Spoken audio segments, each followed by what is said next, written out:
Bismillahirrahmanirrahim. Assalamualaikum warahmatullahi wabarakatuh. Balik lagi kita di channel Sumber Dakwah Official. Nah, untuk yang kemarin yang menunggu-nunggu film Pak Sekjen akhirnya keluar. Pokoknya semoga tidak gedabrus deh ini film. Dan tentunya kalian pasti ingat di saat sekjennya Nasdem yaitu Johnny G. Plate yang ditangkap karena korupsi BTS. Di sana Pak Sekjen mengatakan tidak ada kriminalisasi, korupsi ya korupsi. Dan tentunya kalian juga ingat dengan kasusnya Pak Andi Arief, dan di sana pun ada politisi PDIP yang juga berkomentar katanya ya tidak ada kriminalisasi. Sekarang gantian situ yang memfitnah pemerintahan Prabowo dan Mas Gibran. Untuk adik-adik mahasiswa yang demo Indonesia Gelap nih, yuk kita nobar sama-sama nih. Ini Pak Sekjen kalian nih. Filmnya sudah tayang. Dan siapkan snack, siapkan kopi, dan siapkan rokok kalau berokok. Pokoknya kita akan nobar film Pak Sekjen yang insya Allah tidak gedabrus. Tanpa berlama-lama, bismillahirrahmanirrahim, let's go. Cerita ini diawali pada tanggal 7 Mei 2024 ketika saya menghadiri pidato pemilu dan jalan kebudayaan yang disampaikan oleh Prof. Swistiawati di UI. Nah, di UI ya, cukup sampai sini paham kita. Di UI kata beliau. Di situ saya bertemu dengan Bapak Novel Baswedan, Pak Rocky Gerung, dan tokoh-tokoh civil society lainnya. Ketika saya bertemu dengan Mas Novel Baswedan, beliau menanyakan ke saya perlu konfirmasi apakah betul PDI Perjuangan yang memelopori perubahan Undang-Undang KPK yang mengkerdilkan KPK di dalam upaya pemberantasan korupsi.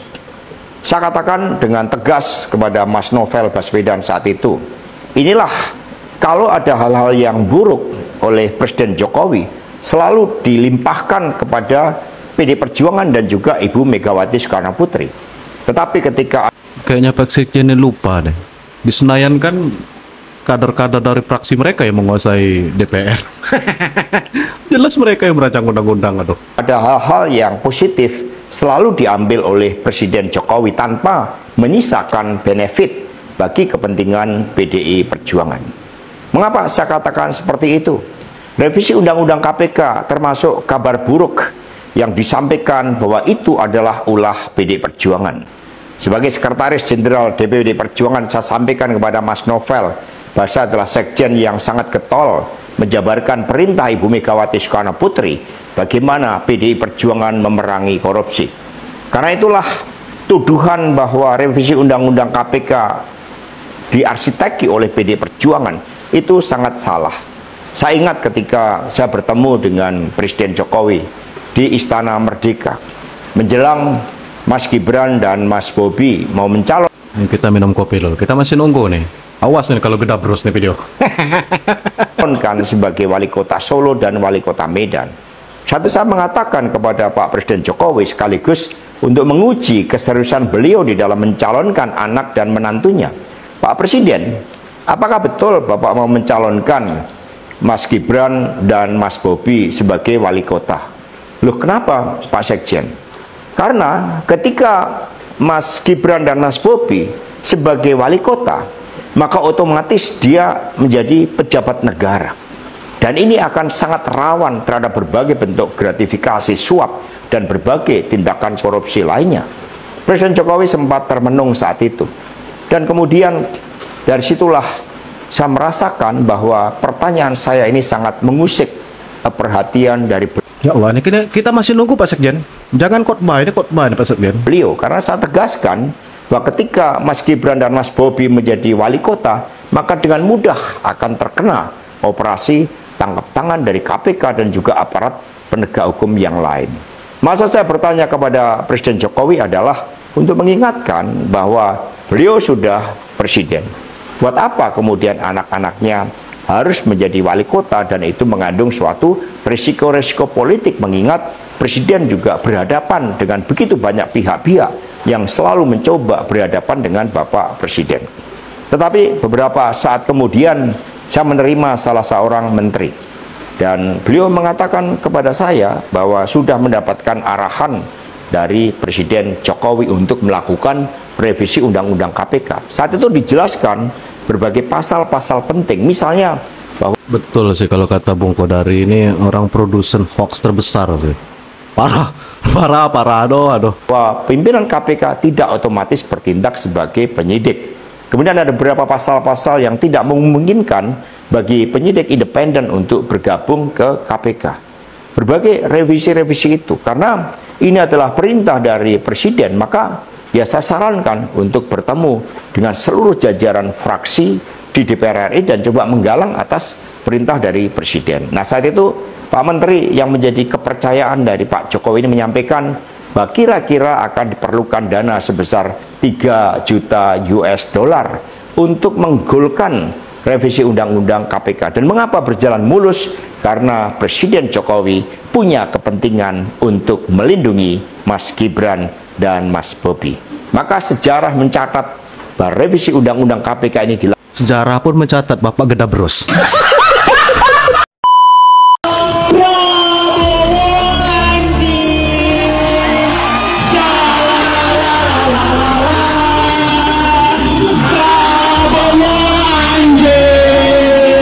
Astagfirullahaladzim, ya Allah. Real, ini namanya mahasiswa generasi kita zaman sekarang miris adab, krisis adab dan akhlak.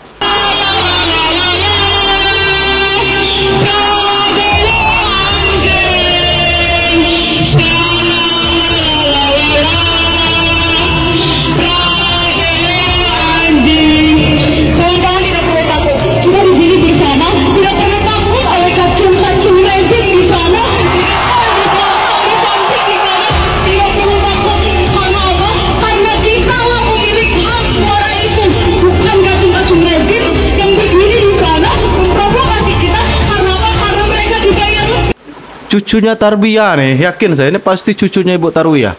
Parah sih.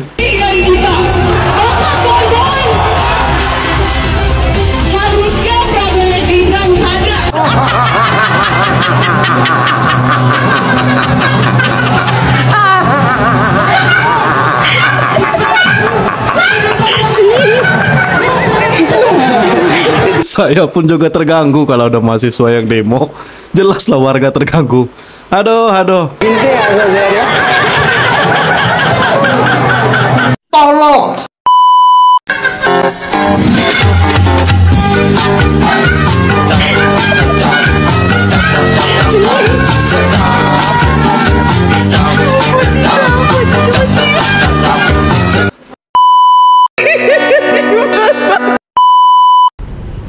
Kamis, Jumat, Sabtu, 3 hari saya amati mobil komando yang dipakai oleh mahasiswa untuk demo. Kok sama ya dengan mobil komando yang dipakai oleh kader PDI Perjuangan yang demo di depan gedung KPK? Enggak bang, minyaknya beda. Yang itu Pertalite, yang itu Pertamax beda. Mungkin minyaknya yang beda. Atau jangan sampai mata saya yang gelap ini. Tapi kayaknya tidak juga ini. Mata saya masih terang ini. Indonesia gelap. Indonesia gelap. Kuwi jarine wong-wong sing ora duwe semangat urip lur. Iya to. Jare sapa aku lho bar telepon bojoku keluargaku ning omah. Kuwi lho jek sik Padang ya to. Sampean Mas, Mbak sing seneng demo ngomong nek Indonesia gelap, buka ana mripatmu kuwi sawang ana melek ana ya to. Sing gelap iki ora Indonesiane, tapi yo kelakuanmu sing gawe kisruh ngono kuwi lho, demo ranti tujuan. Nek pengen biasalah tuh anak-anak mahasiswa yang demo tuh anak-anak manja sebenarnya. Anak-anak manja ya yang rendah tuh kok bisa dibayar mau demo. Uripmu Padang gama biar ki mbok dadi wong sing pekerja keras, semangat. Kesuksesanmu kuwi ora mergo pemerintah, tapi kok kinerjamu dhewe. Makane pengen uripmu Padang, negarane Padang ya dadi SDM iki sing semangat ngono lho. Jan lho kok jaren bener rek. Saya menganggap bahwa kegiatan orientasi balda ini sangat penting. Bukan kepentingan pusat, kepentingan daerah itu sendiri. Supaya rekan-rekan kepala daerah ini memiliki bekal yang cukup sebelum 5 tahun nanti melangkah. yang kita harapkan. Karena kepala daerah kan dia dipilih oleh rakyat dan dia harus bertanggung jawabkan kepada rakyat kembali. Partai kan hanya kendaraan mereka untuk bisa ikut dalam pemilihan. Ketika dia terpilih, dia tanggung jawabnya lagi nomor satu bukan kepada partainya, tapi nomor satunya tanggung jawabnya kepada rakyat yang memilihnya dia nanti. Ini hanya kelihatan 7 hari dibanding dengan 5 tahun mereka akan bekerja. Mereka punya waktu untuk bertemu dengan kepala daerah lainnya. Lihat sini cair sekali tadi. Jadi kalau yang nggak mengambil bagian, ya rugi sendiri. Nanti. Kalau saya sih satu hal saja, kita ini kan sudah menjadi kepala daerah. Karena menjadi kepala daerah, maka ketaatan utama kita sebagai kepala daerah adalah taat pada sistem yang ada dalam pemerintahan. Ini baru nih kepala daerah yang akal sehat. Gitu ya, pada sistem yang ada pemerintahan. Jadi tapi kalau itu Bu Mega melarang, itu hak Bu Mega.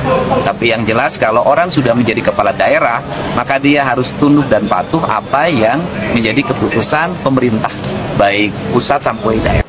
Saya baca semua undang-undang. Partai politik itu peserta pemilu, bukan pengendali negara. Pengendali negara itu adalah orang yang dipilih, elected official. Ya. Itu Nek, tolong dengerin, Nek. Dengerin, Nek. Pak, ini Bung Fahri yang bilang. pengendali negara. Tapi kita keterusan. Partai politik menjadi peserta pemilu, tiba-tiba ketua umum partai politik mengendalikan negara. Padahal dia tidak dipilih rakyat. Rusak, Mas. Kita mesti address ini dari awal kepada Pak Prabowo. Partai politik, kau boleh peserta pemilu. Ya, karena kau juga ditoblos rakyat, tapi pada dasarnya rakyat itu bermigrasi. Karena siapa yang terpilih itu kan siapa yang dapat suara paling banyak. Ya. Artinya kan rakyat milih orang. Lah kalau rakyat sudah milih orang, terus ngapain ketua umum partai politik ikut mengendalikan dari belakang? Ini yang mengerusak. Dan itu yang dihadapi oleh Pak Jokowi, ketidaknyamanan. Pokoknya masyarakat mulai sekarang bisa menilai dengan sendiri, Bu. Duduk di kursi presidensialisme, tapi pada saat yang sama dia tahu di sekitarnya ini diterpedo oleh banyak kelompok. Bagaimana coba caranya ini? Ini kita omongin dari sekarang. Makanya saya bilang berkali-kali tentang Pak Prabowo, jangan kalian coba-coba ganggu Pak Prabowo. Saya sendiri terus terang, Mas ya, kalau mau jadi mulut nggak enak, saya mau ngomong menjadi mulut yang jangan ganggu Pak Prabowo, jangan ganggu Presiden. Supaya nanti juga kalau kita nagihnya enak. Sekarang kita mau nagih Pak Jokowi susah, Mas. Yang bermain di sini siapa? Yang bermain di sini siapa? Kementerian pesta sendiri. Pak Jokowi setengah mati pengen mempercepat investasi, bahkan mengakselerasi dengan lahirnya peraturan pemerintah, kepres untuk percepatan investasi. Kementerian main-main. Antara mereka nggak kompak, saling sikut, saling sandera. Kan itu kita lihat hari-hari, Mas. Dan kalau kita mendekati, dia bilang saya punya 2 bos. Saya bukan cuma bos, saya bukan cuma presiden. Saya ketum, saya juga bos. Nggak boleh begini.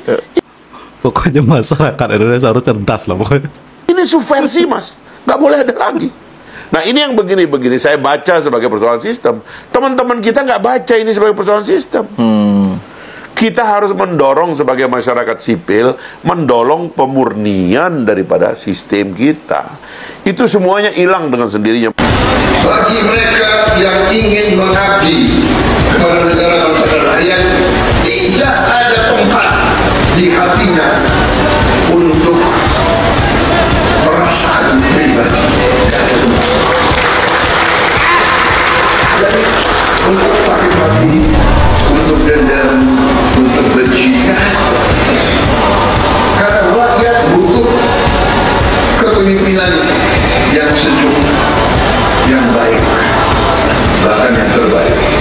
Tanpa kecuali termasuk memeriksa keluarga Pak Jokowi, termasuk memeriksa keluarga Pak Jokowi. Sudah seringan pernyataan seperti itu, masa saya ulang-ulang terus. Kalau ada bukti hukum, ada fakta hukum, ya silakan. Saya Joko Widodo. Menyala Pak Dewi. In the midst of chaos, here I am, wounded, scared, trembling. Still. Standing. Breathing. And fighting.